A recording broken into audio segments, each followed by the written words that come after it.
I'm Linda van Tilburg for BizNews. The BRICS group of economies, Brazil, Russia, India, China and South Africa, is convening for its 15th Heads of State and Government Summit in Sandton this week. Well, what could have potentially turned into a nightmare for South Africa had President Vladimir Putin attended has now become an occasion for President Cyril Ramaphosa to shine on the international stage. The agenda includes discussions on the potential expansion of BRICS. And on the eve of the summit, President Ramaphosa has expressed support for the expansion of BRICS, saying it will represent a group of nations with a common desire for a more balanced world order. Sounds like typical diplomatic speak. Well, joining me to delve into the summit and the potential of BRICS is Dr. Christopher Sabatini, a senior research fellow specializing in Latin America, the US, and the Americas at Chatham House. Hi, Dr. Sabatini. Thanks for joining us again. Thanks for having me. Well, it seems the countries are queuing up to be part of BRICS. China is keen to enlarge us, and now President Cyril Ramaphosa has also said he's okay with it. Can an investment bank's conceived acronym effectively serve as an incredible platform to usher in this new balanced world order that President Ramaphosa was talking about? Well, first of all, there is a certain common purpose among the states that form the BRICS. And that is primarily around development. Primarily, and you mentioned the new development bank, or what was previously known as the BRICS Bank, now directed by former Brazilian President Dilma Rousseff. And it's true that the existing Bretton Woods international financial system institutions have become, they are sort of undercapitalized for a lot of development needs, and have become really sort of caught up in a number of bureaucratic constraints that limit their ability and even sort of their own perception that prevents them from funding things that are in critical need in developing countries such as infrastructure. So there is that need. The problem, first of all, is the new development bank is severely undercapitalized.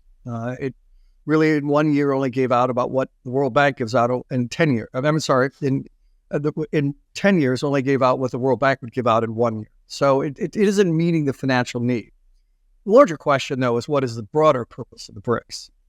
And here, you have to look at the existing membership to see whether it really has any legs beyond just a sort of as you joked, the diplomatic platitudes of cooperation and broadening the world order. And here it's somewhat of a mixed bag. You have two autocracies, China and Russia. One of them invaded another country. And as you mentioned, the president couldn't attend because there is basically a bounty on his head for crimes against humanity. Then you have three nominal democracies with challenges. Let's be honest, Brazil, South Africa, and India. So first, from the very beginning, the common principles of the organization are very much in doubt. And I think there's a real risk that in expanding it, the weight of the democracies will be diluted even more.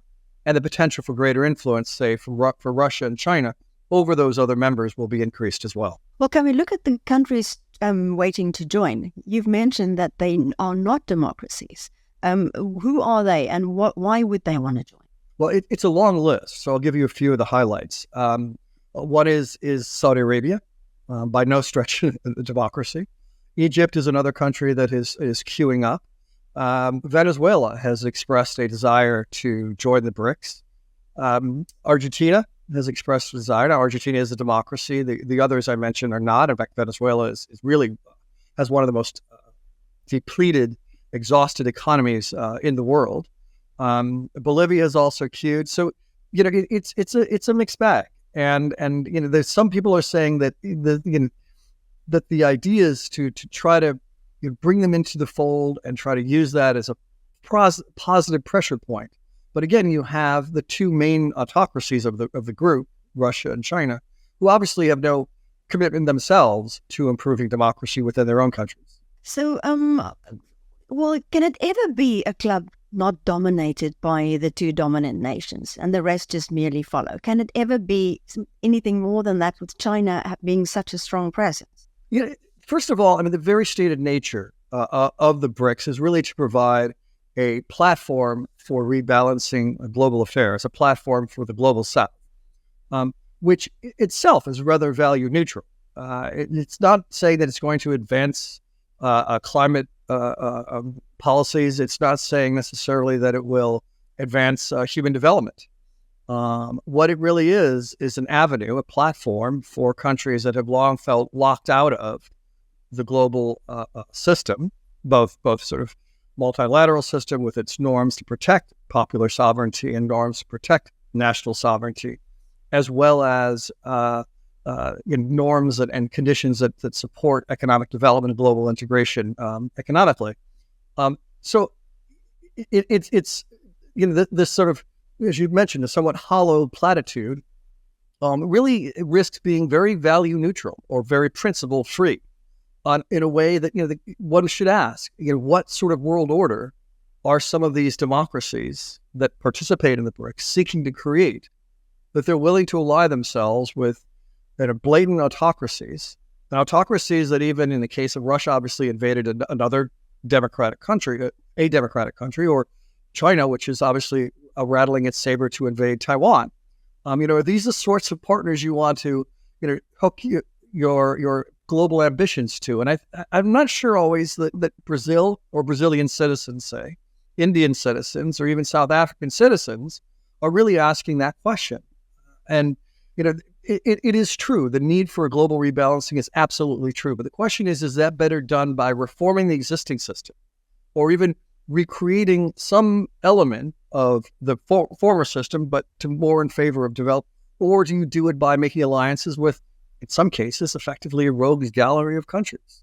Well, Lord Jim O'Neill, the former Goldman Sachs economist who coined the BRICS acronym, is very skeptic about the group's achievement. And you've also said that the amount of money loaned out by them, by the BRICS Bank, is minimal compared to the World Bank. Do you share his total skepticism of this and of the currency, the BRICS currency? He called it ridiculous.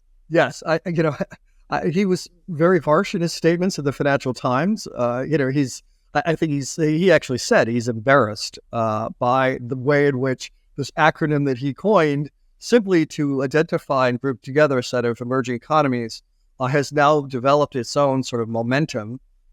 In some ways, really a certain folly about that momentum. The idea of a common currency he was particularly critical of, and that's true. And how could you create a common currency among countries that have shown very little currency stability themselves? That Russia, first of all, is cut out of most of the international banking system through the SWIFT laws and sanctions. China itself is trying to push its own currency as a replacement to the dollar. And of course, Brazil, while its currency is stable, is battling with inflation right now, although keeping it under control, not reaching the levels that most people feared. And South Africa and India also are not known for a huge amount of currency stability. So, how are you going to peg some trading currency, whether it will just be within the BRICS nations or it will be sort of more broadly used by the developing world, is unclear. And let's just draw a parallel here that may be offensive to many of the BRICS supporters. But when you think about the European Union, the decision to create the euro was a political decision, but in which you basically ceded control over your currency to a central bank. And I just cannot imagine either that these countries would be willing to do so, nor even that they would have the capacity to do so in some sort of BRIC structure. Just imagine the unwieldiness. Let's take the case of one of the countries that's queuing to join, and then Brazilian President Lula said he'd welcome them if they came, Venezuela, which at one point had an annualized rate of inflation of 1 million%. So its economy is contracted by 2/3. How can you fashion out of these very diverse economies, to put it lightly, and let's leave aside Venezuela, but a sorts of commitments, institutional stability, and capacity to create a stable currency seems to simply follow. And I'm sorry for Lord Jim O'Neill. He's former chairman of Chatham House and is also now an esteemed emeritus fellow. I understand. He's created, I think, unwittingly, a Frankenstein monster of countries that sort of took on his acronym and now are with very little of the commitment to true multilateralism, of creating institutions, of surrendering some elements of sovereignty, of even surrendering a certain element of national interest for a broader collective. We simply don't see that happening. You said that people living in BRICS countries should consider, what's happening to democracy and the fact that human rights values or the environment, that doesn't come into play at all in any of these discussions. Can you come up with suggestions of what kind of policies they should adopt or these countries should ask for the future trajectory of BRICS? It's a good question, Linda. I think, first of all, there needs to be some established standards for membership. Any meaningful club actually has standards of membership. You can't invite countries willy-nilly simply because they may share sort of a worldview. So the first thing is, what are those standards of membership? And, you think about, again, the OECD countries, and not only to take examples from the developed world, but the OECD countries, there are commitments in terms of budget austerity, in terms of education, there's tracking in terms of educational effectiveness. There's a whole set of metrics against which countries have to meet, are measured to be able to join, and then are sort of tracked or monitored over time. That needs to occur. And if the agenda is primarily around development, let's say, or around economic integration, then that's essential. What sorts of economic policies can you create? Can you create a sort of harmonious a pool, collective, that's greater than the sum of its parts? That isn't being done. Again, the diplomatic language that you rightly mocked in the beginning is this is simply about creating a new world order. So that's the first thing. I think the second thing is the democracies of the group, South Africa, India, and Brazil, need to be able to start to exert some demands on China and Russia. And here's the risk: is that China and Russia, being, if you will, sort of particularly in the case of China, the heavier weight members of the alliance, is that they're going to dictate those rules and dilute the commitment to democracy that even these countries themselves have. But the truth is, they collectively, the three of them, need to make sure that they're not being taken for a ride by China to create a global alliance that will favor China. And that involves primarily being able to establish some sorts of standards and monitoring mechanisms for human rights and democracy and institutional integrity. The last is, it's very important to the countries of the developing world because of the history of colonialism and intervention. It's very understandable, which is the integrity of national sovereignty. You have one member country of the BRICS, though, Russia, which has violated that in a very flagrant way. And you have another one that very much could be positioning itself to do that. It certainly did it in the case of Hong Kong, and it may be doing that in Taiwan. If Brazil and South Africa and India care about territorial integrity, they need to be able to talk about national sovereignty and build guarantees into that. Because right now you have them remaining mute on the issue of Russia's invasion of Ukraine. We'll see what the final language is, but what will they say in the future? What will they say to ensure that if there's a world order, it's a world order that benefits citizens and benefits countries, doesn't just become a wish list for what the developing world wants to see in terms of its own seat at the table. And right now, all it is a seat at the table. Well, there's also this whole issue of countries like China and Russia are getting the natural resources from these developing countries. It seems to be such an imbalance. How can South Africa and Brazil and India demand that they're not only supplying something to these other countries and they just taking the raw materials and it's not being beneficiated? What can there be a benefit for South Africa or any of these countries on the periphery, basically developing countries, to benefit from China's development? It's a good point. And it's funny because there's a certain collective amnesia, if you will, about development economics from the 60s and 70s. And you mentioned the periphery. When people talked about the core and the periphery would always be at a disadvantage because it became locked into providing commodities and raw materials for the developing North. As the saying goes, in Brazil exports the iron ore that is then put on the Chinese ships that are built with the iron ore that Brazil provided China. Obviously, iron ore has very limited effects on the Brazilian economy and working workers, and very limited effects in being able to provide stable manufacturing jobs. And that's very much the case in the BRICS. Right now, though, that many countries are coasting on China's generosity in providing support and investment through the Belt and Road Initiative. It's generosity in the case of Argentina, providing renminbi to help Argentina pay off its loans to the IMF. And obviously, it's benefiting from China's raging economic demand for commodities. Brazil, Argentina, they are both, for both of those countries, China is their number one export market. So right now they're coasting on the benefits of this demand, but with little concern about what it means in terms of long-term economic projects and prospects. The one difference is when Lula traveled to China a few months ago, he did include in a raft of agreements on trade and investment, some carve-outs to protect Brazilian industry. This could be, and China did yield on this. This could be a way forward for the other countries. We'll see if it's on the agenda.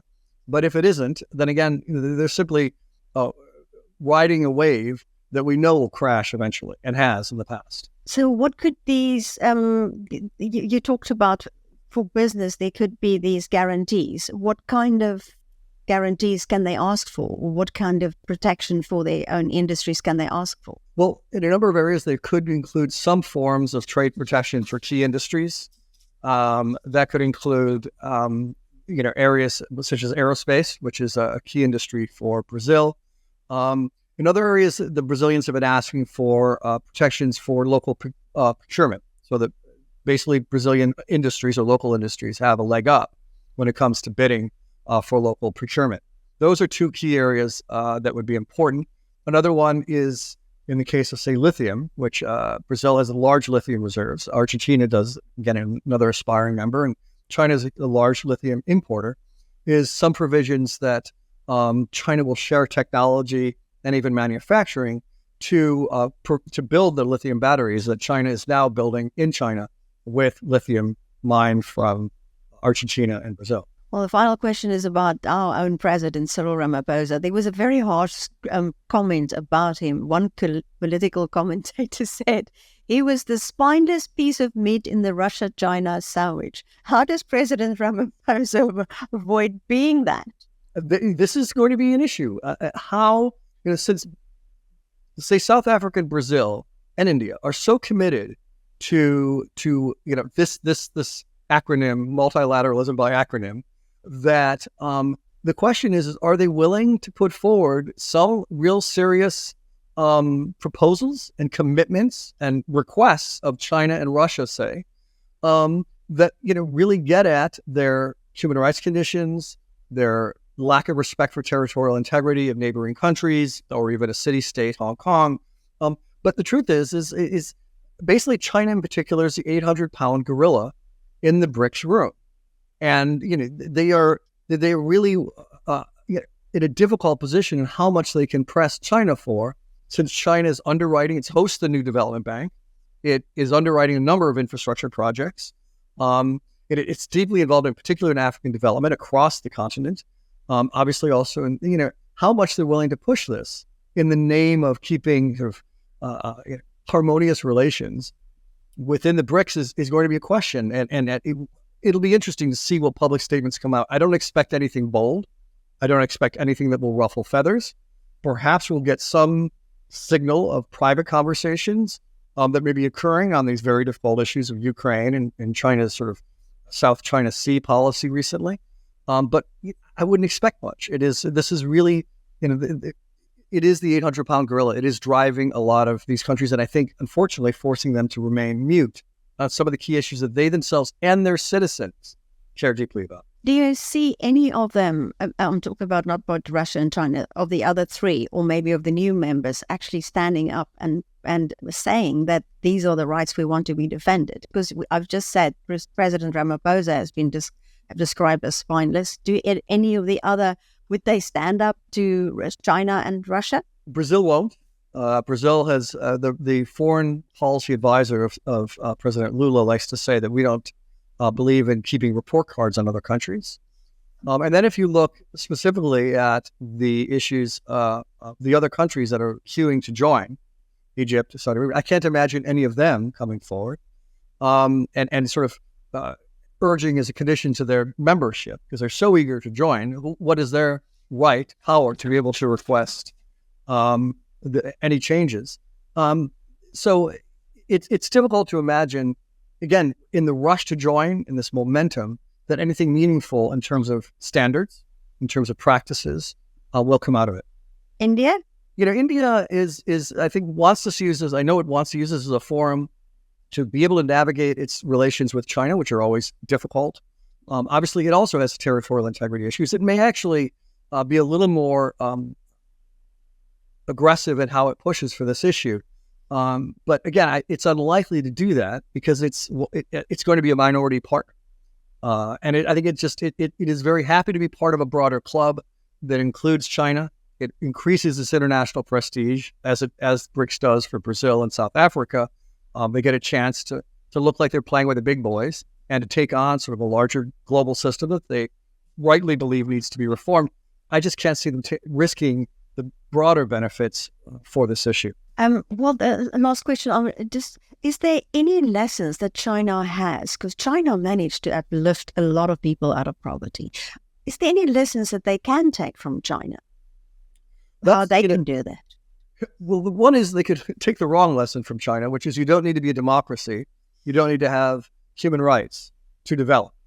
And for all of the problems of the three democracies of the BRICS, India, Brazil, and South Africa, and particularly for Brazil and South Africa, for all the problems, democracy, inclusive democracy, political participation have brought a host of benefits. And these countries have grown with all the problems of corruption and the like, but they've grown and there have been significant reductions in poverty.